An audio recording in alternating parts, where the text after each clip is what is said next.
Welcome to part 6 of a series that we call Emotions and the Aging Process.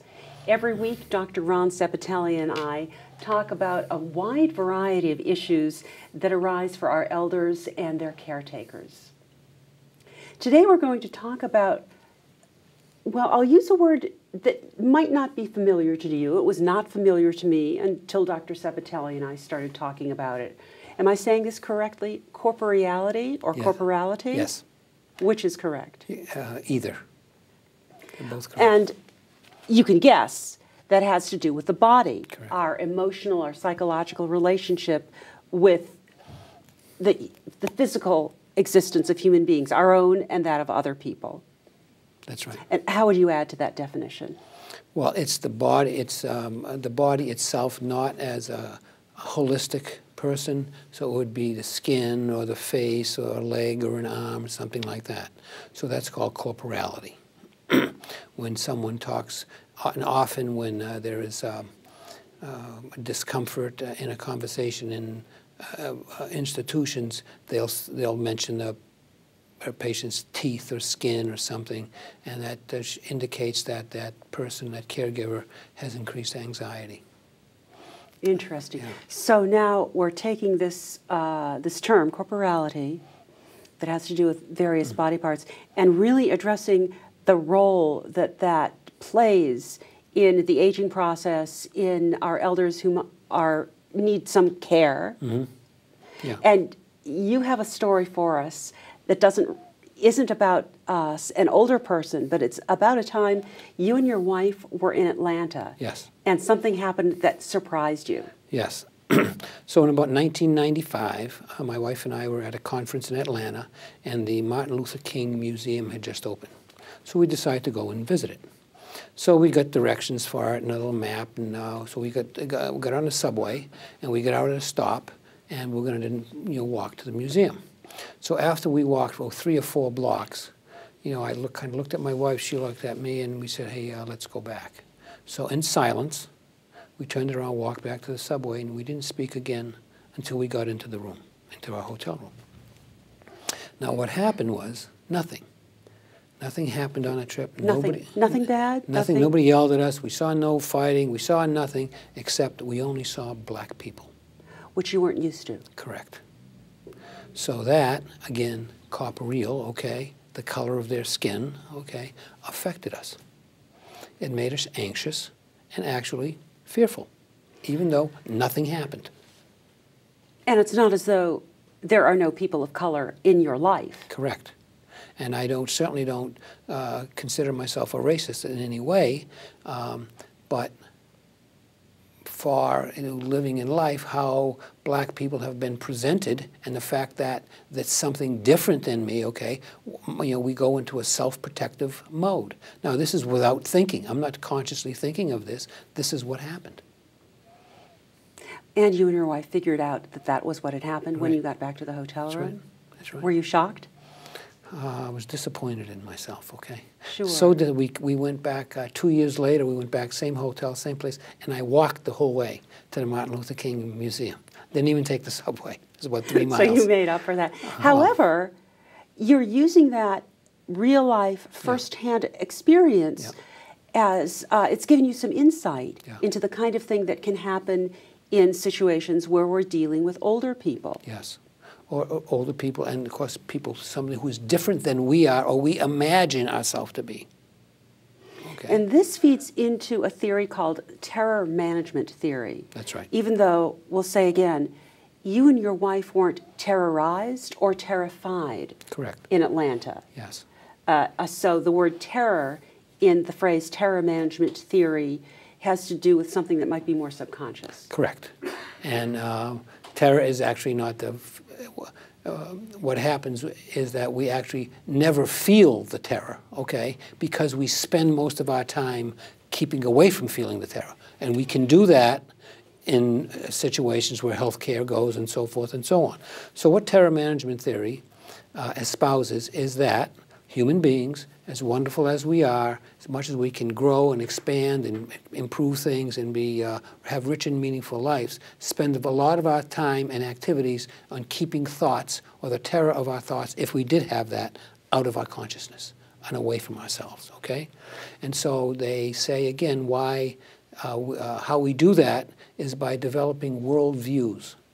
Now, a worldview is a set of beliefs that are culturally accepted about an activity that makes us feel better about ourselves, increases our self-esteem. Religion is one thing that comes to mind right away. And also, these beliefs give us a sense of mortality. Having good self-esteem, you know, sometimes you've done these things, you go, yes, the greatest, you know, I'm the best, okay? I'm going to be here forever. Or people build monuments or buildings with their name on it and so forth, all ways to keep ourselves, you know, the thoughts of our own death out of our consciousness. Okay, and you have some more interesting examples Yes. about some research. Tell us, can you just give us a sentence or two about how this research evolved? Yeah, Who did the so research? these three researchers, Pajinski, Goldberg, and Solomon, knew Ernest Becker, who wrote the book, The Denial of Death, and they decided they wanted to actually find out through research if this was true. Could they do research projects? And it's been for well over 20 years they've been doing this. They have done several hundred studies, and many other people, 100 studies. And all of these studies back up this theory. Which is, again? That human beings do a lot of self-esteem raising activities to keep the terror, if we had to think about our own death, out of our minds, our conscious and unconscious. Yes. Okay, and you'll relate that back to the corporality? Yes. Issue. So what they did was they did, of course, many research projects, and they started doing research about human bodies, okay, and people looking or being involved with human bodies and how they would respond to it, okay? Did they show anxiety or a self-esteem raising response when they were involved with something with a human body? For example, they had questionnaires about elderly people and younger people, and they, for example, one was they did a word completion research project. So what they did in the word completion project was they had a person sitting at a desk, and behind that person would be a picture on the wall, nothing else in the room, and the picture would be of, say, a young woman and man, college age, really good looking and so forth, on that picture. So they had the person come and sit right in front of them and complete the word, you know, completion survey. So with COFF. COFF, which isn't a word at all. You had to. They had to now complete the word, the Okay. two letters. And with the young people back there, they would write things like coffee, right? I'd like to have a coffee with them. So same thing, they changed the picture to a very old couple, okay, sitting in like wheelchairs, and they come in and they finish COFFIN. Okay, that makes sense, intuitive sense. All right, so they're not even thinking of, you know, someone's saying a word about it, and that's what happens, okay? They did one other one with, this was called attribution of guilt, and what they said, the story read that there's a car weaving down a road, speeding down a highway, jumps the curb, and it hits, and they have a picture, this woman, which is an attractive woman, on a sidewalk. And they just say that story, and they say, and this woman gets hit. How much of the guilt should be given to the driver of the car? Responsibility, how much given to the woman? Well, 99.99%, it's the driver, okay? Same thing, they put someone in a wheelchair on the sidewalk. Same thing happens. 80% of the people gave the driver, 20% of the people gave the responsibility for the person in the wheelchair. Okay, That's scary. Not an, you know, an attractive looking body, okay? So now they did another study which interested me a lot. This was done in a foreign country. And so in this European country, that they had a referendum to stop a certain country in Africa's people from immigrating to that country, okay? So they did not want those people. There's a vote on a referendum that people from that country couldn't come into their country anymore. So they had a vote on it, and the vote won. 65% of the people said, no, we're going to stop these people coming into our country. 35% of the people said, hey, you know, we voted against the bill, but they didn't win. So then what they did was The researchers. The researchers, right after the study, after the vote, they set up 3 different places for them to stop people along the street. They were walking down the street and ask them some questions. So what the places were 100 meters before a funeral parlor, directly in front of a funeral parlor, and 100 meters beyond the funeral parlor. Now they would just stop, of course, a person once in one of the 3 places. So what they found was this. When they stopped people 100 meters before the funeral parlor or 100 meters after the funeral parlor, and they asked the people who had which vote won, all the people said, oh, it was voted down. Okay, I mean, it was voted to be accepted. They wouldn't allow the people in. And the people who voted for it said 65% of the people voted for it. The people who voted against it said 35% of the people voted against it. Okay, 100 meters before funeral parlor, the same thing 100 meters after. When they had the people directly in front of the funeral parlor, so I'm a questionnaire and I'm asking you the questions. You're standing here, the funeral parlor is behind me. Now, no one says a word about the funeral parlor. What happened there was the people who voted for it, the 65%, they said 65% of the people voted for it. Now, the people who voted against it, okay, now remember the 65%, they won, so they're feeling good about their vote. The 35% who didn't win, they're not feeling good now, and that funeral parlor is behind them. They said 65% of the people voted against it as well. So this self-esteem raising thing, totally not in their consciousness. Just because there's a funeral parlor behind them, to feel better about themselves. It's a kind of a self-esteem raising behavior.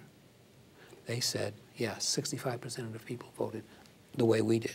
And I'm going to assume, because in your description so far of these 3 social psychologists doing the research over a period of decades, they had a large sample size. Oh, yes. Oh, yes. Many more than 3 people. Yes. Oh, yeah. Many studies, all different types of, both with bodies and with all different other ideas and so forth. Whenever what they call mortality salience is added, mortality salience is either a question about your own death or in a place where death happens, okay? The result is always the same. People have a self-esteem raising behavior. Now, it's very often not helpful, okay? Like, for example, when we talked about disruptive behavior, in an institution and so forth, that it's not helpful to yell at someone else. But when it happens, it's that person's, failed attempt at raising their self-esteem. So we have a couple of minutes before the break, and I know after the break we're going to focus the discussion more on action, what we can do. And in the meantime, I'm taking in all of the things that you were just saying. So let me just try to paraphrase what you were saying.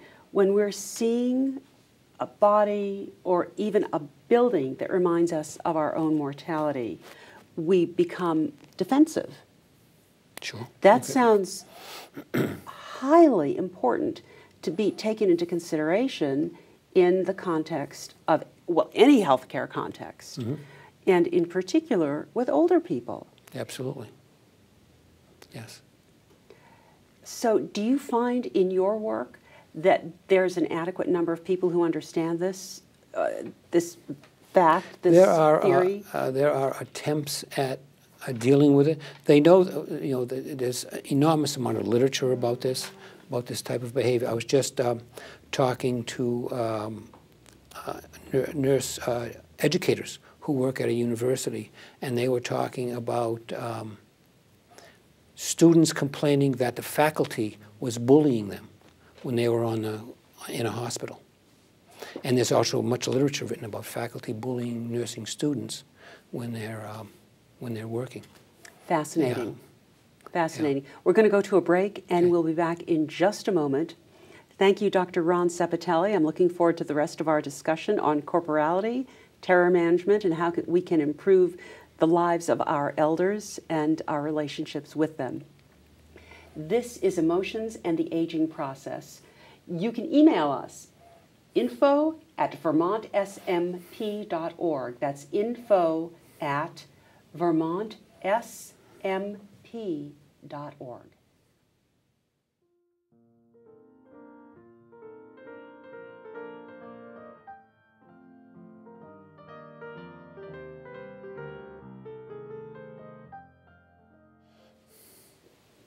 Welcome back to part 6 of Emotions and the Aging Process.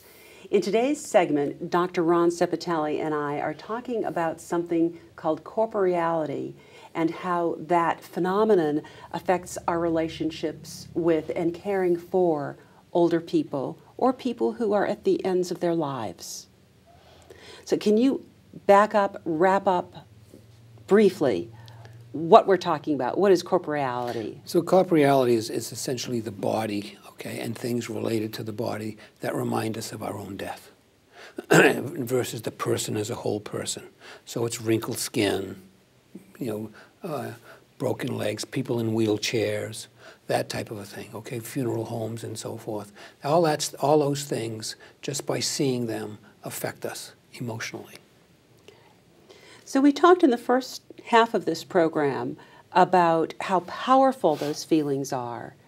A sense of terror, actually, even if it's subconscious, deep That's inside, right. and terror management theory. What advice do you have? Well, the advice for everyone is to talk about it. Now, there are two areas. First is the home area, okay? And then, of course, there's the institutions. In other words, some older folks or folks who are very ill are being cared for in a home, yes, their own home, and others are institutionalized. Yeah, that's right. And quickly, in dealing with the home, I would say they need a community, okay? They need a group of people to take care of someone, and that group needs to be able to talk about what's going on, what they're thinking, what's happening with a person, okay? And for the institutions, what they have to do, as I believe, is they have to stop punishing people for trying to express feelings and emotions that they really don't even know they have, and they have very little control over, okay?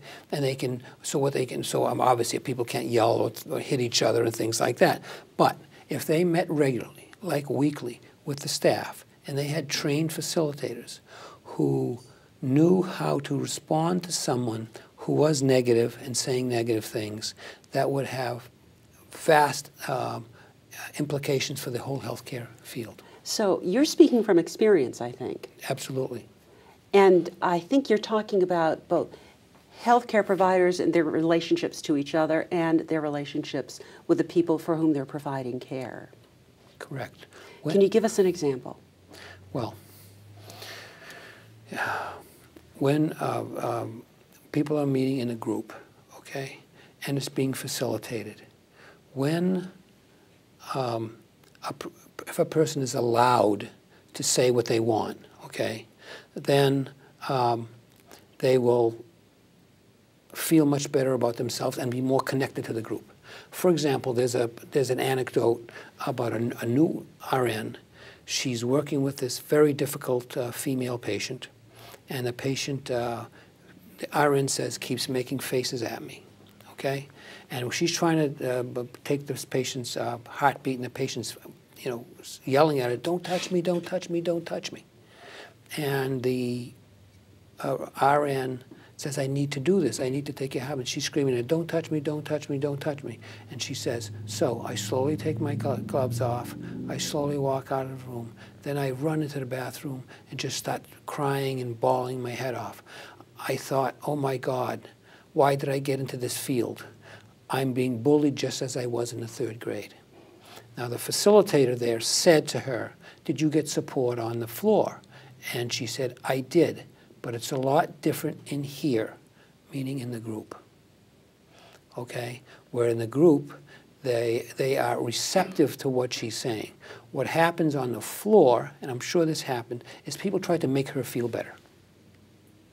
Put their arm around her, rub their back, say, "Don't worry," whatever, whatever. And what actually they're doing when they're doing it, when they see someone like this, the staff, they actually feel bad. Mm-hmm. So they're saying things to her nicely, so she will change her behavior, so they feel better. But they're not really fixing the situation. Right, and the thing just goes on, okay? So this is what happens. And so it can be changed by allowing that, being receptive to that person.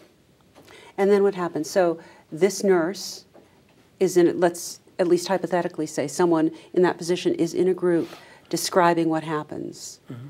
how will that discussion have a positive impact when she goes back to the floor and still has to take care of the woman who screams at her? Yes, well, what should happen, it should be that she should be working with talking to the people that are on her floor, okay? It should be that staff, okay? And several things will happen.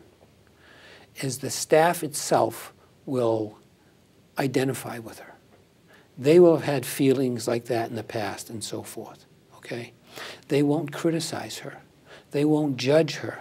And they'll learn not to try to change how she's feeling either. That's what's very important. Most interventions right now are either you're judged, valued, or someone's trying to change how you behave. You really don't need to do that unless safety is an issue, okay? You always would do that when safety was an issue. So this is what would go on in the group. It's a process. It doesn't happen overnight. And then the group becomes, since I know that you feel the same way I do about that, I'm going to be kind of connected to you, aren't I? Aren't I going to feel like, hey, I can talk to you more? Or let's say something happened on the floor and I didn't like the way you responded to me. Well, in that group, I have the opportunity to talk to you respectively about how the reaction I had to that. So then when this nurse goes back to take the woman's pulse, is she able to handle it differently? Well, you're talking about one instance at one time. And what happens in the groups is I'm not going to tell you what to do. Mm-hmm. You're going to have to feel that yourself. So what would probably happen, since she has got this reception, okay, in the group, she will probably have less anxiety when she goes back in. Okay? Now, of course, the other part of this is the feeling she had is the same feeling she had when she was in the 3rd grade. This is what happens. You see how the unconscious starts getting, coming right up to the forefront. Sure. So we learn our emotional habits over a lifetime, and to unlearn them, to change them, as you said, won't happen overnight, but we have to start.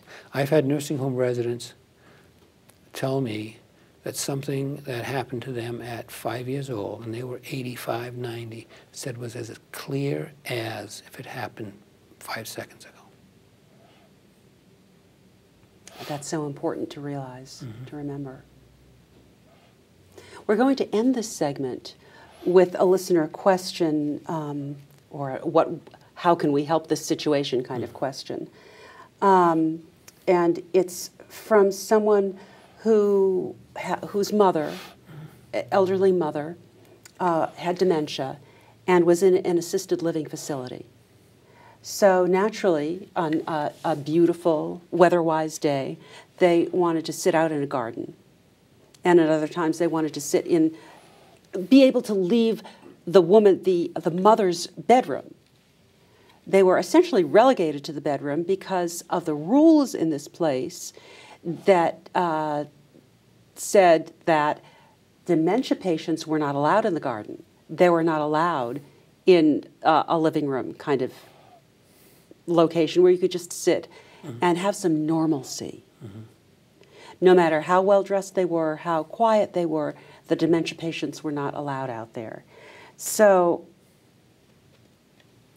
can you comment on that? What should we do? Well, my guess on why the dementia patients were not allowed in these other places, it was because of the assisted living people that were going into these places. So assisted living people, don't have dementia. They're much more cognitive and some can walk and so forth and so on. And again, what terror management, and very interesting you said that, terror management research, actually, they've done research about this exact thing, where they've had taken younger people and asked them questions about intimate things about older people, and the younger people really are negative about it. But when they ask older people intimate questions about older people, they're positive with it, okay? They say, yeah, that's okay, and no problem, except if the older person is demented or senile, older people treat them just like the younger people treat older people. They don't want to be around them. Yes. Why do you think? It's threatening. It's absolutely threatening. So what do we do now? Where do we go from here? Well, you know, again, there's a lot of work to do, okay? I really think we need a cultural change. It doesn't have to be some kind of a dramatic thing. I think it could be done, you know, in one institution and in one home and, you know, in one community is where we start sitting around talking about people in our community that are ill and sick and so forth, and how we as community people can take care of them. And we get involved in it directly. And then form these groups that work with the elderly or the whatever, if it's a young person that's disabled and so forth. You know, I've mentioned in the past this man, John Rackley, who's a quadriplegic, and he's one of the most amazing human beings I've ever met. But he will say, you know, very readily that it was you know, his friends and neighbors that took care of him for years, that helped him for years. He had a neighbor across the road that brought him twice a week to his doctor's appointments for about 18 months. Wow. Yeah. Other people cooked for the family, and so forth. And so that kind of community mindedness also must infuse the assisted living facilities. Correct. So going back to the story that we were just talking about, the anecdote, which is a true story. Yes. The woman, the demented patient, the demented older woman, was very sweet, very well behaved, but that didn't matter because there was a hard and fast rule. Yeah. So we need a culture in those places that will address the actual needs of the people, not not conveniences for other people. Yes, and I actually an assisted living facility who has a dementia unit also asked, you know, consulted me about working with them, and what I would do is I would have a group with the assisted living people and the demented people meet together and develop some type of activity with them together, and so that they work together with, you know, the different residents. That would, I think, would be very helpful, and probably for the families as well. Thank you, Dr. Ron Sepitelli. This has been Emotions and the Aging Process. We'll see you again next time.